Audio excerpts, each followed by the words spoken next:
সোনারপুরে বিজেপির পার্টি অফিসের ভাঙচুর এবং পার্টি অফিসে আগুন লাগানোর অভিযোগ উঠছে।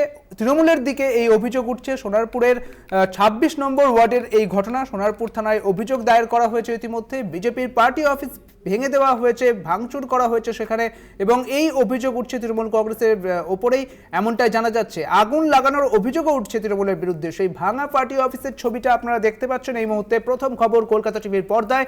সোনারপুরের ২৬ নম্বর ওয়ার্ডের এই ঘটনা, যেখানে বিজেপির পার্টি অফিস ভাঙচুর করা হয়েছে, আগুন লাগিয়ে দেওয়ার ঘটনা উঠে আসছে সেখানে। আপনারা দেখতে পাচ্ছেন সেই ছবি, সরাসরি দেখাচ্ছি। সোনারপুরের সেই বিজেপির পার্টি অফিসের সেই ভাঙচুর হয়ে যাওয়া, অর্থাৎ ভেঙে যাওয়া সেই পার্টি অফিসের ছবিটা আপনারা দেখছেন, যেখানে সোনারপুর থানায় অভিযোগ দায়ের করেছে বিজেপি নেতৃত্ব। ইতিমধ্যে সোনারপুর থানায় অভিযোগ দায়ের করেছে।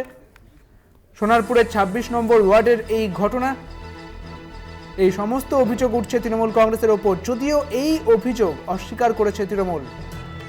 সোনারপুরের ঘটনা, সোনারপুরে বিজেপির পার্টি অফিস ভাঙচুরের ঘটনা। সোনারপুরে বিজেপির পার্টি অফিস ভাঙচুর, পরে আগুন লাগিয়ে দেওয়ার মতো ঘটনা উঠছে। আমাদের সঙ্গে রয়েছেন আমাদের প্রতিনিধি সুখদেব, ঠিক কি কারণে এই ভাঙচুর করা হয়েছে এবং কারা এই ভাঙচুরের সঙ্গে জড়িত?